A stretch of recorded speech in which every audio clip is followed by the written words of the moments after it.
Hello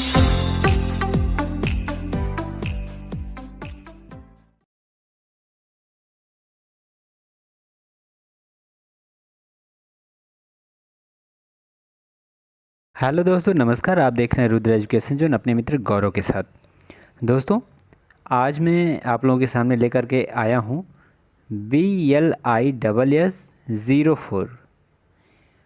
कल BLISS04 का unit 1 मैंने कराया था और आज के वीडियो में मैं प्रयास करूँगा कि आज आपका पूरा ये BLISS04 कंप्लीट हो जाए। और कुछ बच्चों की एक तरह से कहा जाए तो रिक्वेस्ट है कि सर BLISS03 के विषय में कुछ बता दीजिए। तो देखिए, मैं आप लोगों से यही कहना चाहूँगा कि मैं बार बार मैंने वीडियो भी बना रखा था कि BLISS03 ना लीजिए, क्योंकि उसमें थोड़ा सा प्रोग्रामिंग ज़्यादा है।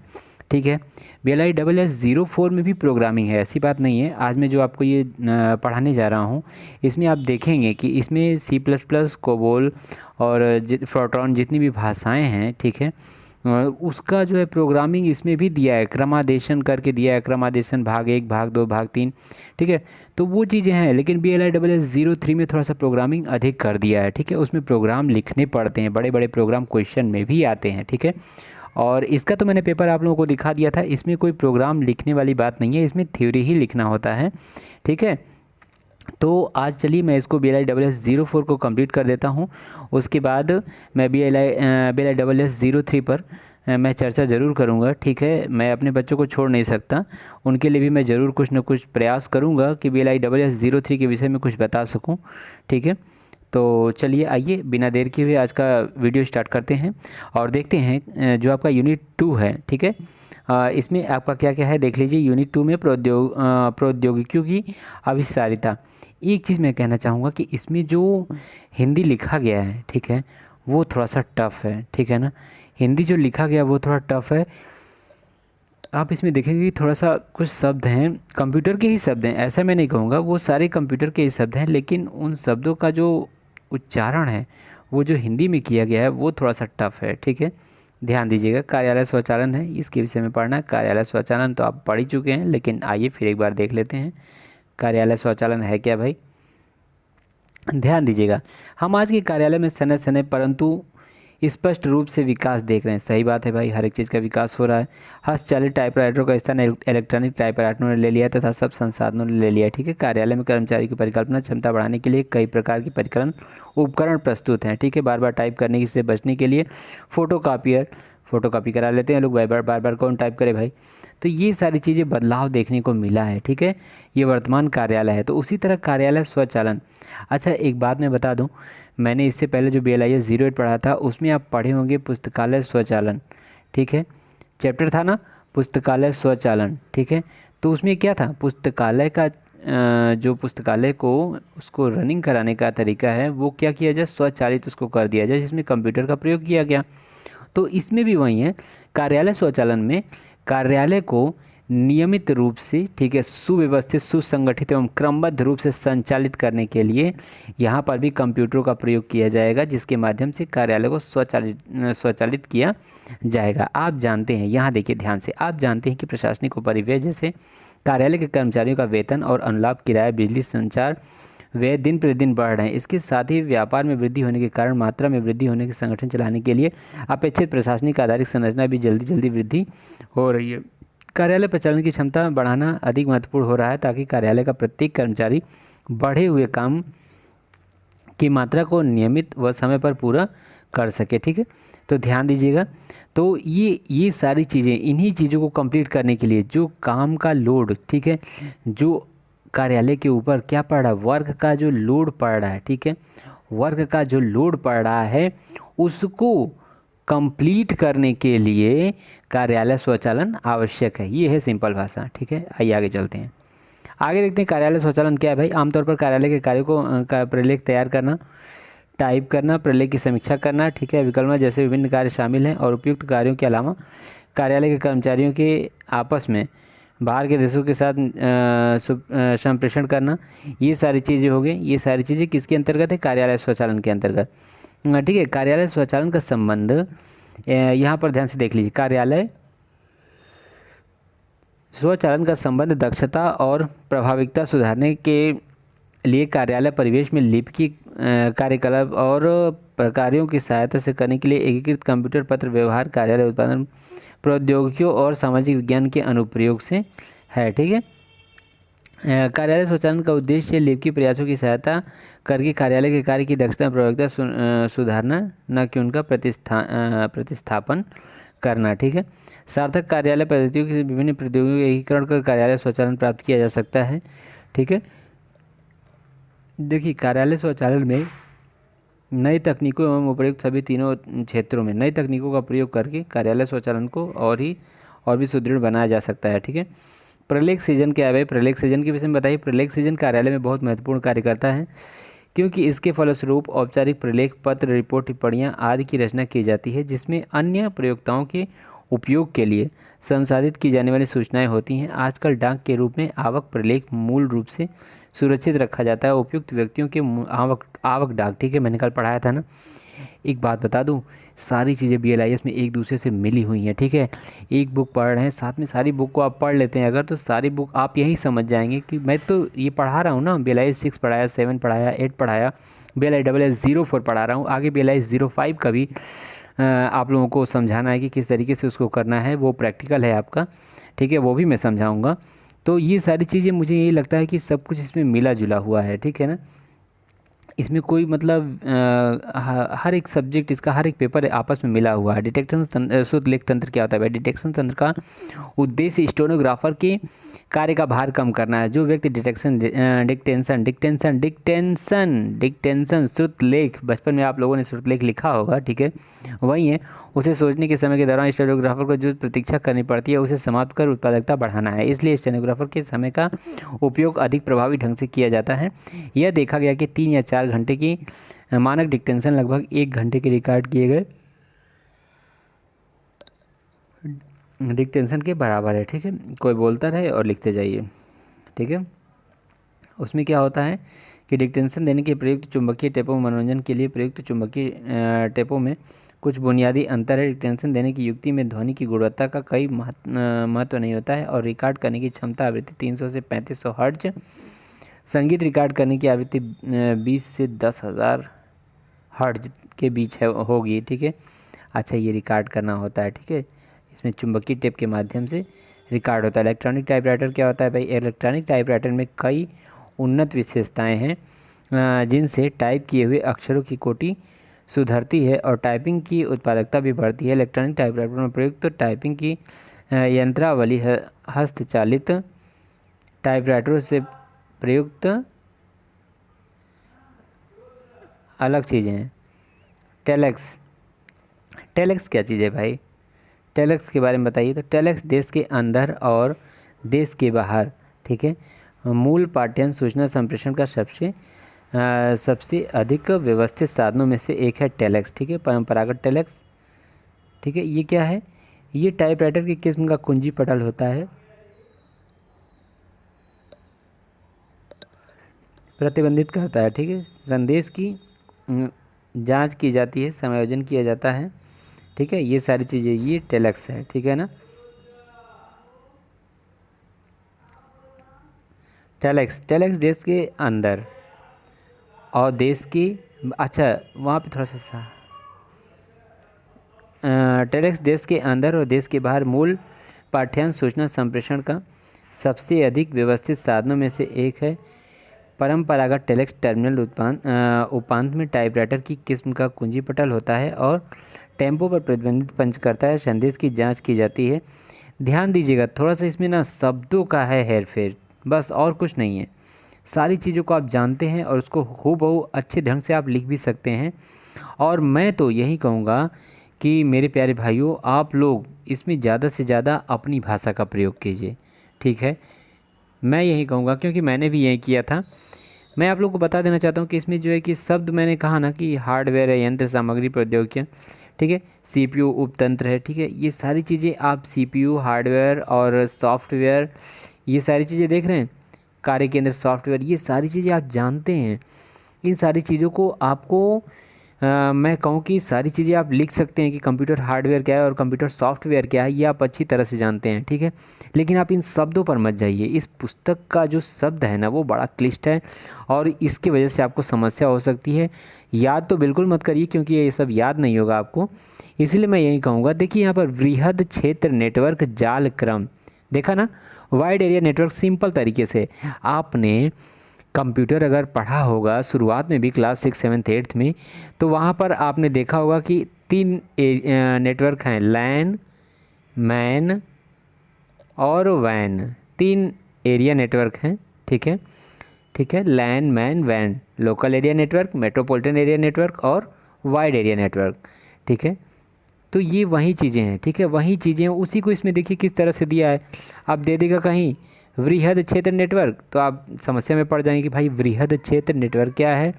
तो कार्यालय विभिन्न स्थानों में फैले हुए होते हैं, विभिन्न स्थानों में फैले हुए होते हैं। कार्यालय विभिन्न स्थानों में फैले हुए होते हैं, ठीक है। एक ही शहर के अंदर संगठन या मुख्यालय, मार्केटिंग कार्यालय, वेयर हाउस आदि की अलग अलग स्थानों पर स्थित होते हैं, ठीक है। ध्यान दीजिएगा, ये वैन है, ठीक है ना, वैन है, क्या है, वाइड एरिया नेटवर्क वैन है, ठीक है ना। कार्यालय विभिन्न स्थानों में फैले हुए होते हैं तथा भौगोलिक दृष्टि से यह एक दृष्टि यहाँ पर आप ध्यान से देखिए, ये वाइड एरिया नेटवर्क है। अच्छा, ठीक है। यहाँ पर आप लोग देख रहे हैं ना, मैं आप लोग को बार बार समझाने का प्रयास कर रहा हूँ कि जो ये वृहद क्षेत्र नेटवर्क लिख दिया गया है ये आपका वाइड एरिया नेटवर्क है, ठीक है। और यहाँ पर आप देखिए कि जाल क्रम से मतलब समझ रहे हैं ना, जाल क्रम का मतलब नेटवर्क से है। यहाँ पर कार्यालय विभिन्न स्थानों में फैले हुए होते हैं तथा भौगोलिक दृष्टि से एक दूसरे से अलग होते हैं, ठीक है। कोई भी कार्यालय है भाई, मान लीजिए कि ठीक है, उसका जो है कि प्रशासनिक ब्रांच हो गया या वेतन से संबंधित कार्य हो गया, यहाँ हो गया, ठीक है। वर्कर जहाँ काम कर रहे हैं वो अलग हो गया, वर्कर आ रहे हैं उनको रिपोर्ट अलग करना है, ठीक है। तो एक ही कार्यालय में अलग अलग जगह पे सब बना होता है। तो एक ही शहर के अंदर संगठन का मुख्यालय, ठीक है, और मार्केटिंग कार्यालय, वेयर हाउस आदि अलग अलग स्थानों पर स्थित होते हैं, लेकिन उनके शाखा कार्यालय और कारखाने देश के भिन्न भिन्न शहरों और राज्यों में कहीं भी स्थित होते हैं। इसलिए कार्यालय को प्रभावी और क्रियाशील बनाने के लिए तथा उनके कर्मचारियों के बीच अच्छी संचार सुविधाएं स्थापित करना आवश्यक होता है। यह सरकार द्वारा स्थापित सार्वजनिक संचार सुविधाओं का उपयोग करके बनाई गई है, ठीक है। देखिए ध्यान दीजिएगा, ये वृहद एरिया नेटवर्क यानी कि वाइड एरिया नेटवर्क है, ठीक है। ये बड़े स्तर पे थोड़ा काम करता है, ठीक है। और इसी का एक है लैन, लोकल एरिया नेटवर्क, ठीक है। और एक है मैन, मेट्रोपॉलिटन एरिया नेटवर्क, ठीक है। छोटे मोटे मेट्रो सिटी जो है वहाँ पर ये काम करेगा। और वाइड एरिया नेटवर्क ये बड़े स्तर पर काम करता है, ठीक है।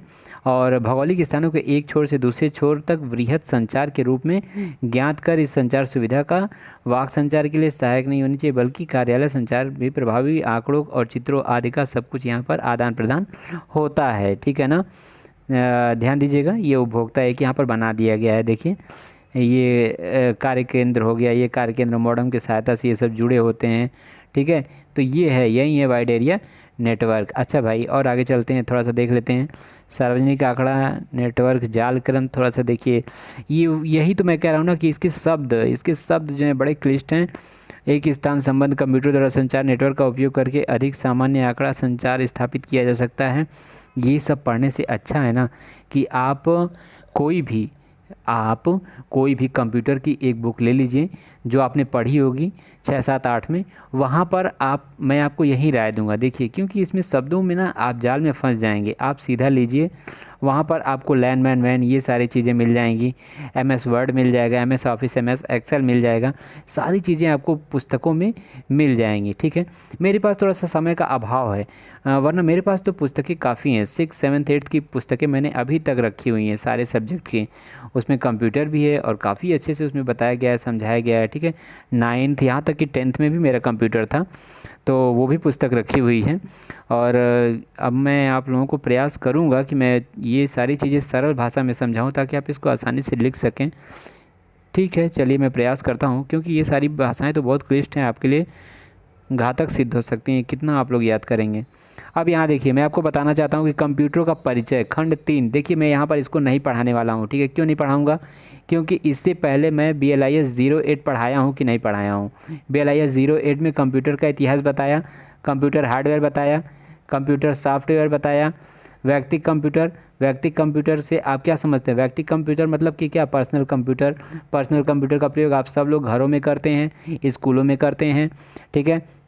फॉर्म भरने जाते हैं वहाँ भी पर्सनल कंप्यूटर रहता है, लैपटॉप, पर्सनल कंप्यूटर, ये सारी चीज़ें आप जानते हैं। कंप्यूटर का इतिहास जानते हैं, ठीक है। उसकी 4 पीढ़ियाँ जो थी वो भी मैंने बताई थी, ठीक है। और मैंने आप लोगों को क्या क्या बताया था? Main frame, super mini computer, main frame computer, super computer, ये सारी चीज़ें मैं आपको बता चुका हूँ, इसलिए मैं नहीं पढ़ाने वाला हूँ खंड 3। अब 4 पे आ जाते हैं और यहाँ देखते हैं आंकड़ा संसाधन की भूमिका। यहाँ पर तंत्र विश्लेषण है, एल्गोरिथम। देखिए ये इंपॉर्टेंट है, इसको मैं बताऊँगा अच्छे से। क्रमादेशन ये भी बता देता हूँ, ठीक है। आइए आगे देख लेते हैं। अच्छा भाई, यहाँ पे क्या है? ये 13 है, तंत्र विश्लेषण या विकलन क्या है, इसको थोड़ा सा पढ़ लेते हैं। इस इकाई में आप विधा की सामान्य रूपरेखा का अध्ययन करेंगे जो कंप्यूटर आधारित संसाधन तंत्र के विकास में अत्यंत ही महत्वपूर्ण है, ठीक है। यह क्रियाकलाप किसी संगठन आंकड़ा संसाधन के परिवेश में परिवर्तन शुरू करने के लिए आवश्यक है। इसमें हस्तचालित प्रणाली, कई कंप्यूटर आधारित उपतंत्रों या विद्यमान कंप्यूटरकृत प्रणालियों में परिवर्तन शुरू करना भी शामिल हो सकता है। आपको पहले ही तंत्र की अवधारणाओं, विशेषताओं, खासतौर पर सूचना तंत्र की जानकारी पाठ्यक्रम 1 इकाई 4 में दी गई है, ठीक है। ये सारी चीज़ें यहाँ पर आप देख रहे हैं। देखिए इसको आगे चलते हैं और समझते हैं। तंत्रों का प्रलेखीकरण, ठीक है। प्रलेखन विद्यमान तंत्र के बारे में रिकॉर्ड करने, प्रस्तावित तंत्र का वर्णन करने, ठीक है।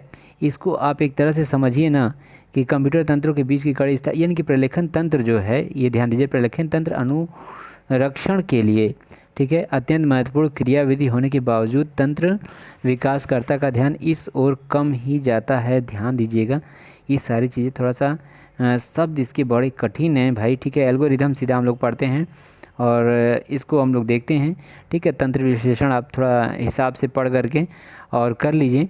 उसमें मैं आप लोगों को यही बताना चाहता हूँ कि सारा ये जो खेल है ना, यहाँ पर आप देख रहे हैं ना, ये तंत्र विश्लेषण हो गया या कोई भी इकाई हो गई, तंत्र का विकास हो गया, ये सारा खेल जो है ना, ये किसका है पता है? नेटवर्किंग का है, ठीक है। सब कुछ नेटवर्किंग का है, ठीक है। नेटवर्क से संबंधित सारी चीज़ें यहाँ पर हैं, ठीक है। और उसको आप अपनी भाषा में लिखेंगे तो ज़्यादा अच्छा रहेगा। और एक चीज़ और बताना चाहता हूँ, ठीक है। जैसे ये तंत्र विश्लेषण हो गया, ये सारी चीज़ों को थोड़ा सा अवॉइड कीजिएगा। और वहाँ बगल में इंग्लिश वर्ड लिखे होंगे जो इनके, उसको आप देखिएगा, उससे आप फटाक से पकड़ लेंगे कि ये क्या पूछ रहा है, ठीक है।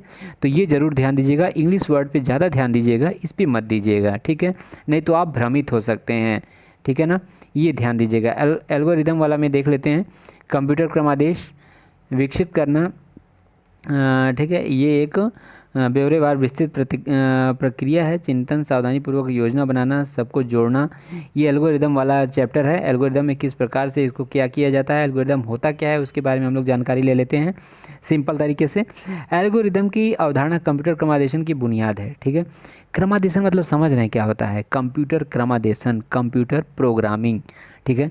क्रमादेशन का संबंध हमको प्रोग्रामिंग से समझना है, ठीक है ना, कि क्या प्रोग्राम है। एल्गोरिदम की अवधारणा कंप्यूटर प्रोग्रामिंग की बुनियाद है या कंप्यूटर विज्ञान के अध्ययन का एक महत्वपूर्ण भाग है। एल्गोरिदम सुनिश्चित और सुस्पष्ट सोपानों का समुच्चय होता है, ठीक है। सुस्पष्ट और सुनिश्चित सोपानों का समुच्चय होता है। प्रदत्त समुच्चय किए जाते हैं तब यह तदनुरूप निर्गम उत्पन्न करता है, नियमित काल से समाप्त हो जाता है, ठीक है। इसको देखिएगा। कंप्यूटर विज्ञान विधा के अग्रणी DE कनुथ के अनुसार एल्गोरिदम की 5 महत्वपूर्ण विशेषताएं हैं। यहाँ पर देखिए, परिमितता, एल्गोरिदम सोपानों की नियत संख्या के बारे में जो है कि समाप्त हो जाता है। निश्चितता हो गया, एल्गोरिदम के एक या अधिक निर्गम होते हैं।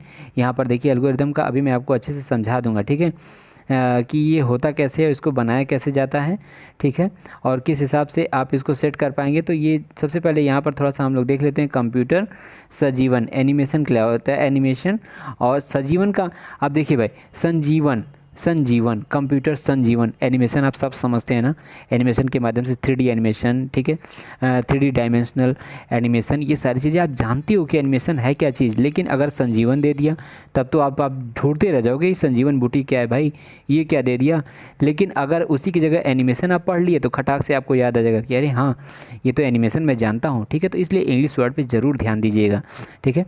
हमने देखा कि कंप्यूटर के सभी प्रकार सुपरिभाषित एल्गोरिदम के अनुसार है। हमने अभी तक कंप्यूटर की बौद्धिक क्षमता का उपयोग करने के लिए एल्गोरिदम का इस्तेमाल किया है, परंतु कुछ ऐसे एल्गोरिदम भी हैं जो कंप्यूटर की कलात्मक क्षमताओं का उपयोग करते हैं। कंप्यूटर अब सृजनात्मक कला, पेंटिंग, संगीत, सृजनात्मक जरूरत के व्यक्तियों के लिए नया क्षेत्र हो गया है, ठीक है। एनिमेशन की सुस्पष्ट परिभाषा यह है कि एक तकनीकी है जिसमें संचलन का भ्रम फिल्मों के अनुक्रम में फ्रेमों और अलग अलग ड्राइंग चित्रण के रूप में उत्पन्न किया। मेरी बात सुनिए, ठीक है, ढेर सारे फ़ोटोज़ हैं फ्रेम के रूप में, ठीक है, उनको एक साथ जोड़ करके एक वीडियो क्लिप बनाना एनिमेशन है, सिंपल सी बात, ठीक है। आगे चलते हैं, ठीक है। क्रमादेशन का दोष अर्जन नहीं, यहाँ पर दोष अर्जन क्रमादेशन इनके प्रोग्रामिंग के कुछ यहाँ पर दोष दिए गए हैं, ठीक है, प्रोग्रामिंग के कुछ दोष दिए गए हैं और क्रमादेशन के यहाँ पर सत्यापन है, ठीक है। क्रमादेशन की अवधारणा यहाँ पर दी गई है। आज क्रमादेशन भाषाओं का अध्ययन करने के लिए, समझने के लिए यह तरीका बहुत ही आसान है यहाँ पर क्रमादेशन का। अच्छा, यहाँ पे कुछ प्रोग्रामिंग भी दी गई है, वो भी मैं दिखाता हूँ आपको। क्रमादेश और क्रमादेशन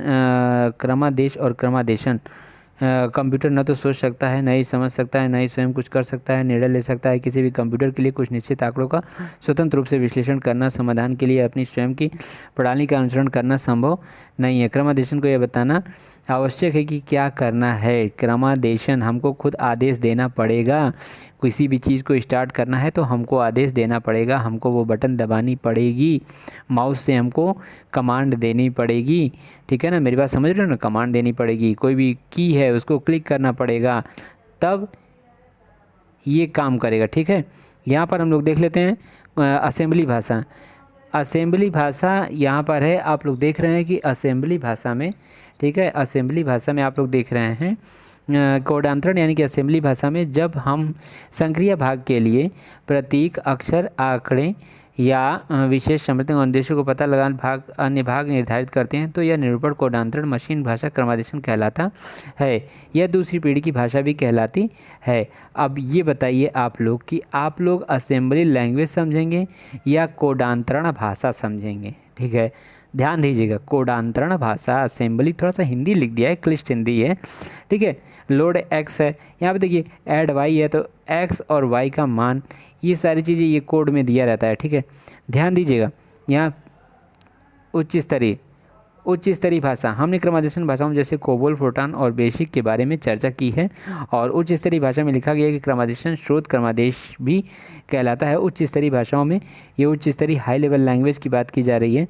और इसमें किस टाइप का है वो थोड़ा सा हम लोग देख लेते हैं। एल्गोरिदम और प्रवाह, एल्गोरिदम की अभिकल्पना, प्रवाह चार्ट ज़रूर आप लोग एक बनाना सीख लीजिए। और ये प्रवाह चार्ट में क्या क्या चीज़ें दी रहती हैं उसको यहाँ पर मैं विस्तार से बता दे रहा हूँ कि कौन सा जो उसका होता है ना बनाने वाला, कुछ आकार इस तरह का बना होता है, ठीक है, टर्मिनल बना होता है, ठीक है, कहीं पे आपको निर्गम के लिए बना दिख जाएगा, ठीक है। तो वो सारी चीज़ें यहाँ पर मैं आपको दिखा देना चाहता हूँ कि प्रवाह चार्ट एल्गोरिथम का ग्राफिक निरूपण है। यह क्रमादेशन में आधारित संक्रियाओं का उपयोग करता है। प्रतीक सूचनाओं का प्रवाह, देखिए टर्मिनल है, अंडाकार क्रमादेशन किसी भी टर्मिनल बिंदु का निरूपण करता है। आमतौर पर इसमें इस प्रकार के शब्द होते हैं, क्या होते हैं भाई, बिगिन शुरुआत या स्टार्ट, एंड स्टॉप के लिए इसका प्रयोग किया जाता है, ठीक है। ध्यान दीजिएगा कोई भी चीज़ बनाते समय। और ये है आपका युगपत क्रमादेशन, इसमें जो है कि संचारित सूचना होती है, ठीक है। और उसके बाद आपका एक इस तरह का बॉक्स आएगा, ये देखिए यहाँ पर है, इस तरह का बॉक्स आएगा।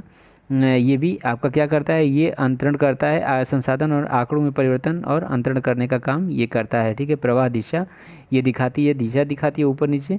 टिप्पणी लिखने के लिए इस तरह का है, ठीक है। इस चीज़ को आप समचतुर्भुज निर्णय या निर्णय या सूचन करने के लिए यहाँ पर होता है। और संक्रियाओं को दर्शाता है जो कि निर्णय करते हैं, वैकल्पिक, और यहाँ पर संबंधक है ये, ठीक है। तो ये सारी चीज़ें आप देख लीजिएगा। और यहाँ पर क्रमादेशन तकनीकी दे दी गई है, देखिए क्रमादेशन तकनीकी यानी कि प्रोग्रामिंग की टेक्नोलॉजी दे दी गई है। इसमें जो कोई संचरित क्रमादेशन है, संचरित क्रमादेशन 1968 में नीदरलैंड के कंप्यूटर विज्ञानी जो है कि एजरर डिजिटल ने कम्युनिकेशन ऑफ द ACM, ठीक है, एसोसिएशन ऑफ कंप्यूटिंग मशीनरी संपादक के नाम का एक पत्र प्रकाशित किया था, जिसमें गोटो स्टेटमेंट, ठीक है, कंसीडर्ड हार्मफुल गोटो, ठीक है। ये सारी चीज़ें देखिए, प्रोग्रामिंग की सारी चीज़ें प्रोग्रामिंग की है, ठीक है, किस प्रकार से प्रोग्राम लिखना है, ठीक है। संग्रामी यानी कि कनकरेंट क्रमादेशन है, ठीक है। और इसमें जो है कि इसका मुख्य विचार यह है कि प्रक्रम कुछ प्रकार क्रियाकलाप इस प्रकार क्रमादेश निवेश निर्गम अवस्था। देखिए ये सारी चीज़ें आपको समझ ज़रूर थोड़ी सी कम आएंगी, लेकिन ये प्रोग्रामिंग भाषा है, इसको आप लोग करने का पूरा प्रयास कीजिए, ठीक है। फलन क्रमादेशन है, ठीक है, इसको ध्यान से देखिए। और 5वीं यूनिट जो है ये भी क्रमादेशन से संबंधित है, सारी ये क्रमादेशन से संबंधित है यूनिट, ठीक है। तो इसको भी आप लोग देख,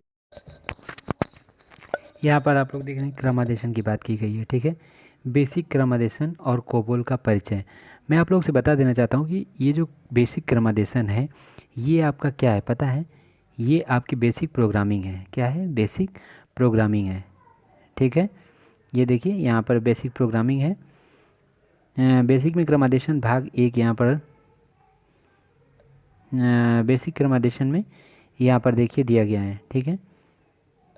इस इकाई में आपको बेसिक क्रमादेशन भाषा से परिचित कराया जाएगा, ठीक है।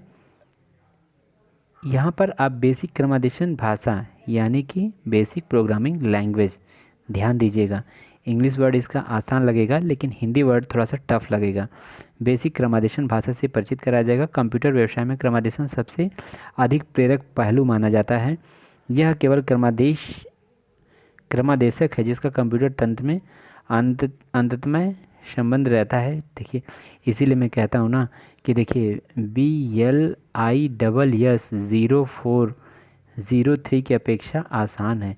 आप 03 देखोगे ना, मैंने पेपर देखा है, असाइनमेंट पेपर ही देखा है, मैं आपको पेपर स्क्रीन पर ज़रूर दिखाऊंगा अपलोड करके वीडियो 03 का, वो थोड़ा सा और ज़्यादा टफ है। इसमें तो थोड़ा सा आपको ये सारी चीज़ें दिख जा रही है ना कि हाँ आपको थ्योरी थोड़ा सा लिखना है, कुछ थ्योरी है इसमें, ठीक है। अभी मैं लास्ट में इसका पेपर दिखाता हूँ आपको। बेसिक भाषा क्यों इसका प्रयोग किया जाता है, बेसिक क्यों प्रयोग किया गया, तो बेसिक में बी यानी कि प्रारंभकर्ता बिगनर्स के लिए स्पष्ट, यानी कि जो शुरुआत कर रहे हैं प्रोग्रामिंग की उनके लिए इसका प्रयोग किया जा रहा है, ठीक है। और बेसिक की संरचना किस प्रकार से होती है ये देखिए यहाँ पर, this program prints hello how are you, REM से शुरुआत, उसके बाद प्रिंट हाउ आर यू और इंड, ठीक है। रिम और प्रिंट और इंड, ये क्या है? प्रोग्रामिंग की भाषा है, ठीक है। क्रमादेशन में आपका परिचय जिन बेसिक समादेशों से अथवा मुख्य शब्दों से होता है वो है रिम, प्रिंट और इंड, ठीक है। ये 3 भाषाएं आपको देखने को मिलेंगी, 3 शब्द देखने को बार बार मिलेंगे। इस समय केवल जानकारी के लिए निर्गम उद्देश्य में प्रिंट पर चर्चा करेंगे। अच्छा भाई, रेम है क्या? REM, रेम क्या है? रिमार्क। संक्षिप्त में इस रिमार्क को क्या कर दिया गया? रेम कर दिया गया, ठीक है। ये रिमार्क है, ठीक है, ये रिमार्क है, ठीक है। ये देखिए कोबोल का क्रमादेशन, यहाँ पर कोबोल क्या है? आपकी एक लैंग्वेज है, ठीक है। और उसके बारे में यहाँ पर कोबोल में किस प्रकार से क्रमादेशन करें वो दिखाया गया। कोबोल का उद्भव, क्रमादेशन भाषा का स्तर। तो जो कोबोल है यहाँ पे देखेंगे कंप्यूटर क्रमादेशन में कार्यों में एक समुच्चय के निष्पादित करने के लिए एक या अधिक से अनुदेश होते हैं और वांछित निर्गम प्राप्त करने के लिए कंप्यूटर को दिए गए आंकड़ों पर आधारित कार्य निष्पादित किए जाते हैं, ठीक है। यहाँ पर आप देख रहे होंगे, ठीक है, ये कोबोल भाषा का है। अच्छा, तो मैं आप लोगों से यही जानना चाहूँगा, UPRTO BLIS स्पेशल क्लास में 2023-24 BLISS 04, ठीक है। टफ़ था, मैं मानता हूँ टफ़ है, लेकिन इसको अगर आप अपनी लैंग्वेज में बना कर लिखते हो ना तो भी आपको नंबर मिलेगा और ये टफ़ नहीं रह जाएगा आपके लिए, ठीक है। मैं एक बार इसका पेपर दिखा देता हूँ आप लोगों को, ठीक है। पेपर इसका आप देखेंगे ना तो आपको खुद समझ में आएगा कि हाँ शायद ये बहुत ही सिंपल है, ठीक है ना। क्योंकि BLISS 04 में क्या है ना, 04 में प्रोग्रामिंग कम है, ठीक है, प्रोग्राम लिखने के लिए कम आता है, ठीक है ना। बाकी चीज़ें आप देखेंगे उसमें। आइए हम लोग यहाँ पर देख लेते हैं, ये आपका BLISS 04 का पेपर है और ये पेपर जून 2022 का है। मैंने कल भी वीडियो में दिखाया था और इसमें मैं प्रश्नों को दिखा देता हूँ। पहला प्रश्न था इसमें, ये देखिए मैनेजमेंट इन्फॉर्मेशन सिस्टम, इसके बारे में बताना था, ये मैंने कल बता दिया। ऑफिस ऑटोमेशन, स्वचालन क्या है, कार्यालय स्वचालन आज भी पढ़ाया। स्टोरेज डिवाइस क्या है ये भी आपको पता है, BLIS 08 में पढ़ाया।